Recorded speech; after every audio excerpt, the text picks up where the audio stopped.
না, বিচার চাবো না। এদেশের জনগণ অনেক স্বপ্ন দেখছে, তারা ন্যায় পাবে, তারা ইনসাফ পাবে, তারা শান্তিতে বাড়িতে ঘুমাইতে পারবে, কিন্তু না, আমরা ভুল স্বপ্ন দেখছি। আমাদের স্বপ্নগুলো ভুল ছিল ভাই। আমরা ন্যায় পাই না, আমরা ইনসাফ পাই না। জনগণ প্রশাসনের উপরে বিশ্বাস রাখতে পারেন না ভাই। আমার এই ভাইয়ের কথাগুলো আপনারা শোনা যাবেন। ভাই, আপনি যতই কষ্ট থাকেন, কিন্তু আল্লাহর উপরে তাওয়াক্কুল রাখবেন। অবশ্যই আপনার জন্য একদিন এদেশে ন্যায় ও ইনসাফ প্রতিষ্ঠা হবে। একদিন না একদিন হবেই ভাই, ইনশাল্লাহ। না, বিচার চাবো না। বিচার এই জন্য চাবো না, বিচার চাইলে তারা আমাদের এক সময় শত্রু হয়ে যাবে।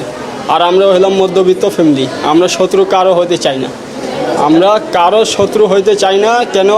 প্রশাসন, বর্তমানে প্রশাসনের উপরে আমাদের কোনো আস্থা নেই, কোনো বিশ্বাস নেই যে আমাদেরকে উনি 100% আমাদেরকে সাপোর্ট করবে, 100% আমাদেরকে নিরাপত্তা দিবে। সেই কথা আমি এখন বলতে চাই না।